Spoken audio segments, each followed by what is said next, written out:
ഒത്തിരി സ്വപ്നങ്ങൾ സീരിയലിന്റെ ഏറ്റവും പുതിയ പ്രൊമോ റിവ്യൂയിലേക്ക് എല്ലാ കൂട്ടുകാർക്കും സ്വാഗതം. അങ്ങനെ വർഷയും വിവേകിനെയും തങ്ങളെ ഒന്നിപ്പിക്കാനാണെങ്കിൽ വർഷയുടെ ഫ്രണ്ട്സ് ആത്മാർത്ഥമായി തന്നെ ശ്രമിക്കുന്നുണ്ട്. ഒരുപാട് ദുഃഖങ്ങളിലും ദുരിതങ്ങളിലൂടെയും വളർന്നു വന്ന വർഷയ്ക്ക് ഇനിയെങ്കിലും നല്ലൊരു ജീവിതവും സന്തോഷകരമായ ഒരു ജീവിതം ലഭിക്കുന്നതിന് വേണ്ടി എങ്ങനെയും വിവേകിനെയും വർഷയും തങ്ങളെ ഒന്നിപ്പിക്കണമെന്ന് അവർ തീരുമാനിക്കുന്നുണ്ട്. അതിന് ഏറ്റവും മുന്നിൽ നിൽക്കുന്നത് ശിവനന്ദ തന്നെയാണ്. വർഷയുടെ ഉള്ളിലുള്ള ശ്രീനാഥിന്റെ ഓർമ്മകളെല്ലാം മാറ്റി വിവേകേട്ടനോട് ഐ ലവ് യു പറയിപ്പിക്കുമെന്ന് ഉറപ്പ് നൽകുകയാണ് അഭിരാമി. അത് കേൾക്കുന്ന വിവേകിനാണെങ്കിൽ വളരെയധികം സന്തോഷമാകുന്നുണ്ട്. ഒരു കാര്യം വിവേകിന് ഉറപ്പാകുന്നുണ്ട്, താൻ തനിയെ വിചാരിച്ചു കഴിഞ്ഞാൽ വർഷ എങ്ങനെയെങ്കിലും ഐ ലവ് യു എന്ന് പറയിപ്പിക്കുന്നത് അത്ര എളുപ്പമല്ലെന്ന് മനസ്സിലാകുന്ന വിവേകാണെങ്കിൽ വർഷയുടെ കൂട്ടുകാരികളുടെ എല്ലാ പ്ലാനിനും കൂട്ടുനിൽക്കുന്നുണ്ട്. അതുമാത്രമല്ല പൂർണ്ണ പിന്തുണയും നൽകുന്നുണ്ട്. വർഷയ്ക്ക് നല്ല സന്തോഷകരമായ ഒരു ജീവിതം നൽകുമെന്ന് വിവേക് വർഷയുടെ കൂട്ടുകാരികൾക്ക് വാക്ക് നൽകുകയും ചെയ്യുന്നുണ്ട്.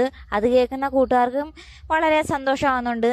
അങ്ങനെ വർഷയുടെ പിറന്നാളിനാണെങ്കിൽ എല്ലാവരും ചേർന്നൊരു സർപ്രൈസ് നൽകുന്നുണ്ട്. വർഷയാണെങ്കിൽ പെട്ടെന്ന് വിചാരിക്കാത്ത സമയത്ത് ഒരു സർപ്രൈസ് ലഭിക്കുമ്പം പെട്ടെന്നൊന്ന് ഷോക്ക് ആവുന്നുണ്ട്.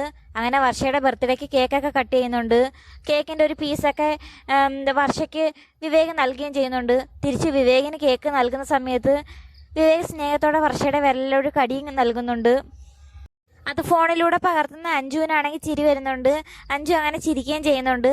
അങ്ങനെ എല്ലാവരും കൂടി ചേർന്ന് ബർത്ത്ഡേക്ക് സെറ്റ് സാരിയൊക്കെ ഉടുത്ത് ക്ഷേത്രത്തിൽ പോകുന്നുണ്ട്. ആ സമയത്ത് കൂടെ വിവേകം ഉണ്ട്. അങ്ങനെ അവർ രണ്ടുപേരും കൂടി തൊഴുതുകൊണ്ട് നിൽക്കുന്ന സമയത്താണെങ്കിൽ ശ്രീനാഥ് അങ്ങോട്ട് വരുന്നതായിട്ട് കാണിക്കുന്നുണ്ട്. അപ്പം അതുപോലെ വർഷം സ്വപ്നം കാണുവാണോ ഇനി യാഥാർത്ഥ്യമാണോ എന്ന് കാത്തിരുന്ന് തന്നെ കാണാം. അപ്പോൾ വീഡിയോ ഇഷ്ടമായ ചാനൽ സബ്സ്ക്രൈബ് ചെയ്യാനും സപ്പോർട്ട് ചെയ്യാനും മറക്കല്ലേ കൂട്ടുകാരെ.